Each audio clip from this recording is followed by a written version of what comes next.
Doutor, eu só queria perguntar para o meu esclarecimento, porque eu estou disposto a responder toda e qualquer pergunta. Eu sou dono do sítio ou não? Isso o senhor que tem que responder, não eu, doutor, e eu não estou Não, sendo quem tem que interrogada nesse responder é momento. quem me acusou.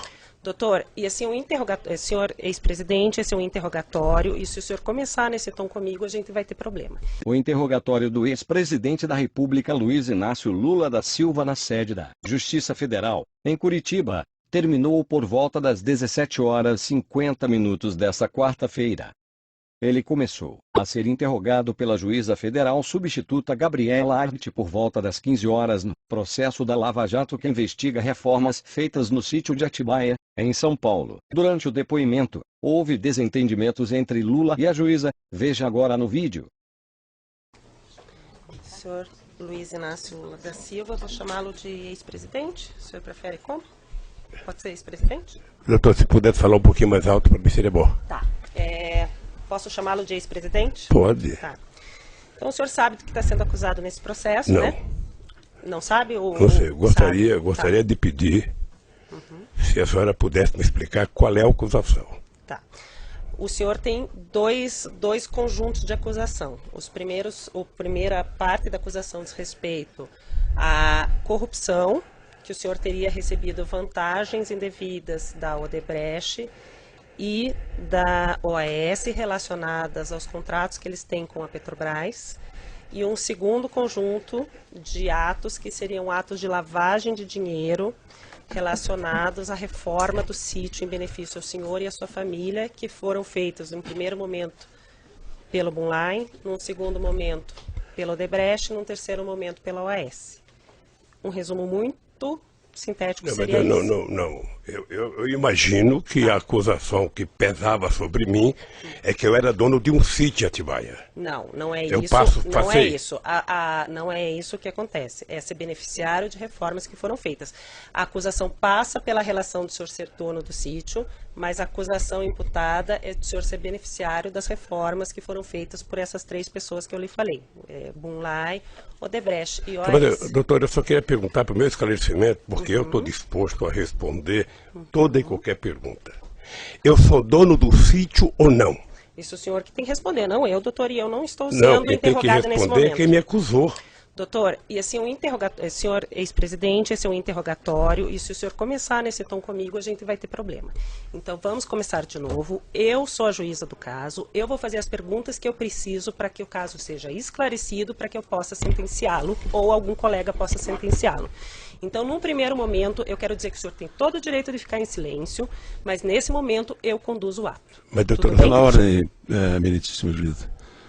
Nos termos do que dispõe a Constituição e as leis de processo penal, a excelência bem sabe, o interrogatório é o ato em que o acusado exerce a autodefesa. Sim, mas Tem ele que não ter a tem que mais me perguntar nem absoluta me acusar. liberdade para expor os fatos e indagar a respeito do que está sendo acusado. Pela ordem, doutor, que ele Não, eu estou me se dirigindo à meritíssima juíza, não estou falando com vossa excelência, não abro este diálogo lateral, estou falando com a meritíssima juíza.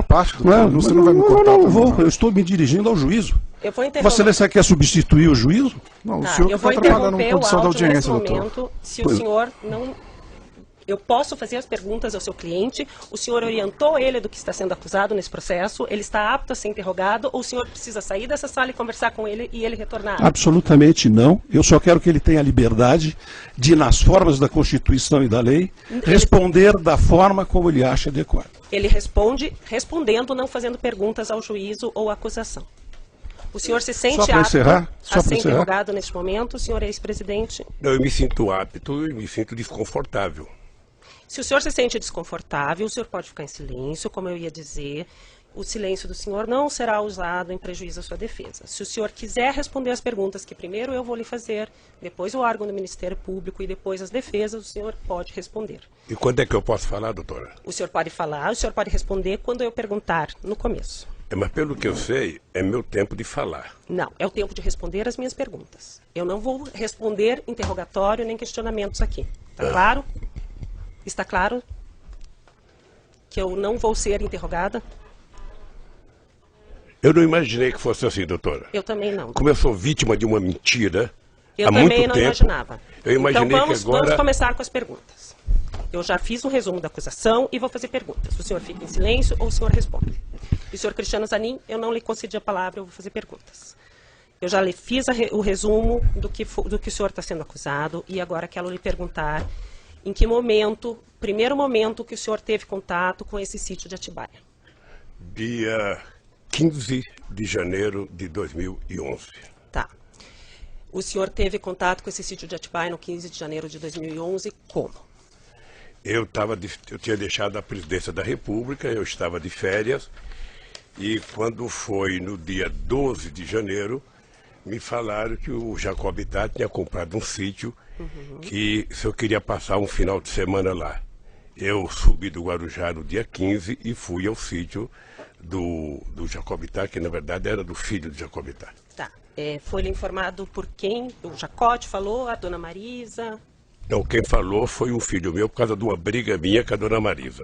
Tá. Daí o senhor foi nesse sítio com quem nesse primeiro dia 15 de janeiro? Eu fui com o meu pessoal da segurança. Tá. O com a senhor Marisa. e estava o Fernando, com a o Marisa. Jacó. É. O senhor foi passar um final de semana.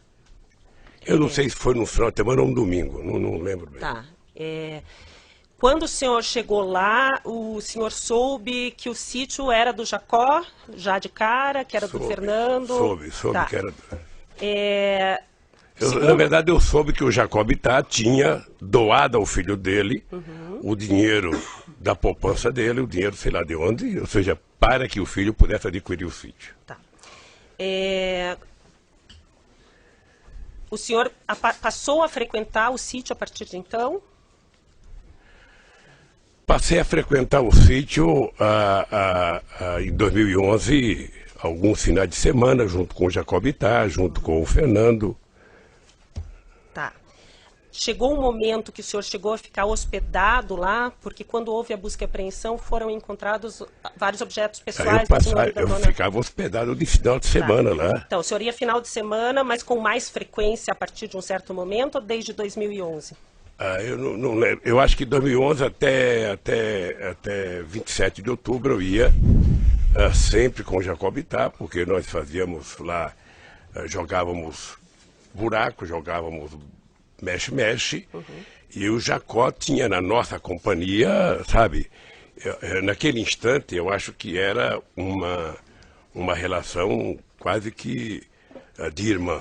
Porque eu conheci o Jacó desde 1975, nós fundamos o PT junto, fomos dirigentes sindical junto, fundamos a CUT junto, fizemos as greves juntos, fomos candidatos juntos, sabe? O Jacó Bittar, depois de um certo tempo, passou a ter em mim, sabe, quase que a única pessoa em que ele passava final de semana.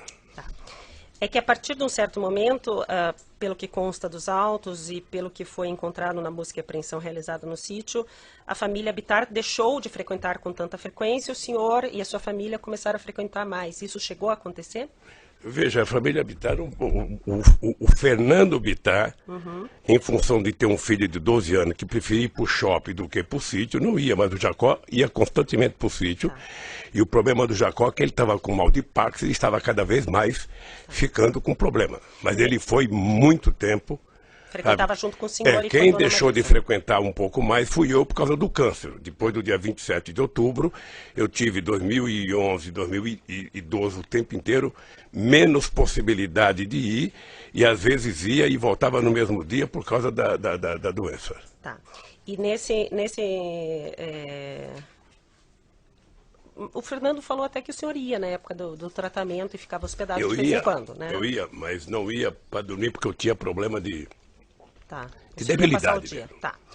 E aí, depois de um tempo, quando foi feita a busca e apreensão, então o senhor disse que o Jacó ainda frequentava, o Fernando menos por causa do filho adolescente, mas o senhor que ocupava o quarto principal. Quando me dava, eu ocupava. Mas tinha os Isso objetos era uma- pessoais estavam E lá. isso era uma deferência que eu recebia tanto lá na chácara, quanto eu recebia no Palácio da Rainha da Inglaterra, no Palácio da Rainha da Suécia, em vários lugares que eu frequentei, inclusive no Kremlin, sabe? Eu tive o prazer de ser convidado a dormir no Kremlin. Eu não sei o que o Ministério Público viu de absurdo isso. Quando foi narrado aqui por várias testemunhas e por alguns réus, O senhor Fernando Bittar comprou o sítio, foi feito a escritura, ele e o Jonas Suassuna. O senhor sabia que foi feito uma escritura, eles negociaram, uma parte do terreno ficaria com o Jonas, outra parte com o senhor Fernando Bittar? Eu não tinha interesse e nem por que saber disso. Tá. O que eu sabia era que o terreno era um todo e que o Fernando Bittar não podia comprar todo o terreno, ele comprou uma parte e o Jonas Suassuna comprou a outra parte. É isso que eu sabia. Mas o senhor sabia quando? Quando que o senhor ficou sabendo disso? Depois de algum tempo que estava lá. O senhor já estava usando o sítio, já estava frequentando, quer dizer, o sítio? Já. Tá. O senhor soube que as primeiras reformas foram feitas no sítio, uma parte pelo senhor Fernando para usar e outra parte a pedido da dona Marisa? Eu nunca... Veja, eu tenho muita dúvida se a dona Marisa pediu para fazer a reforma. Tenho muita dúvida. Como ela não está aqui para se explicar, eu fico com a minha dúvida. Eu, sinceramente... O senhor Bunlá e o senhor Aurélio, que foram ouvidos essa semana, relataram que eles foram junto com dona Marisa. Agora ficou fácil citar o nome da dona Marisa porque ela morreu. Tá. Então agora... É muito fácil então, de ver. O senhor não acredita que o senhor Bunlá eu sinceramente não acredito porque não ao senhor Aurélio, o senhor Bunlá, eu não acredito porque eu não acredito que a dona Marisa tivesse efetivamente relação para pedir para uma empresa fazer obras. Tá. E também porque não era dela. Tá. Então o senhor acha que o senhor Bunlá, quando fala que foi fazer a visita junto com a dona Marisa e com o senhor Aurélio, e o senhor Aurélio também confirma essa visita antes das reformas, o senhor acha que eles estão mentindo? Eu não estou dizendo que eles estão mentindo, eu estou dizendo que eu não acredito que a dona Marisa fosse pedir. Então por que ela teria ido visitar esse sítio com o Fernando, com o Bunlá e com o senhor sabe? Eu sei porque as pessoas, na verdade, quando compraram o sítio, tomaram uma decisão de que o Lula não poderia saber de nada, que o Lula era contra qualquer ideia, sabe, de comprar qualquer coisa pedindo para ele guardar arquivo, porque eu era contra. No meu mandato presidencial eu era contra. Primeiro discuti instituto, discuti acervo, antes que eu deixasse a presidenta da República no dia 31 de dezembro de 2010. Sabe? Então, os companheiros também não tinham que me dar explicação. Tá. Mas então, eles fizeram... O senhor não soube e duvida que a dona Marisa tenha falado com o senhor Bunlá e pedindo para reformar alguma coisa no sítio? Eu sinceramente duvido. Tá. Eu sinceramente duvido. O senhor soube que as primeiras pessoas que fizeram a obra, o senhor Ignes, as primeiras pessoas que estavam lá foram retiradas a pedido da senhora Marisa, do senhor Fernando, do senhor Aurélio? O que eu sei das reformas, na verdade, foi depois da imprensa. Tá. A senhora sabe do contato que dona Marisa tinha com pessoas da Odebrecht, com a direção da Odebrecht, para ter pedido para a Odebrecht assumir essa reforma? É isso que eu estou tentando dizer. A Marisa não tinha, no meu conhecimento, nenhuma relação com a Odebrecht. Tá. Mas nem em eventos sociais ela não tinha contato com o senhor Emílio, com o senhor Marcelo? Ela participou de jantares, de eventos sociais com o senhor Emílio, o senhor Obviamente Marcelo? que pode ter encontrado num evento qualquer, sabe, público com essas pessoas, porque ia muitos empresários. Mas ter liberdade para falar com uma pessoa e pedir, eu sinceramente acho que quem citou isso está tentando encontrar uma solução cômoda para uma pessoa que já está morta. As pessoas que relataram esse fato, também o senhor acredita que estão mentindo, que dona Marisa não vou pediu? dizer, não estou utilizando a palavra mentindo. Tá. Eu só estou dizendo que não acredito que a dona Marisa tenha pedido. Tá.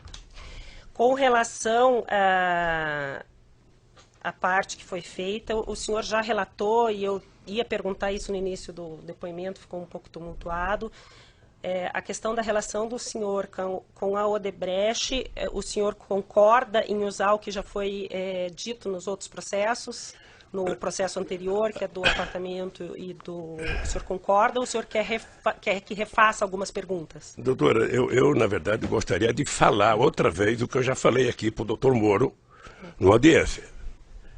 Já falei, ou seja, o primeiro processo que eu fui vítima aqui é uma farsa, uma mentira do Ministério Público com PowerPoint. A segunda é outra farsa, sabe? E eu tô pagando esse preço. Tá. Eu vou pagar porque eu sou um homem que crê em Deus, creio na justiça e um dia a verdade vai prevalecer. O que está acontecendo? Tá, então...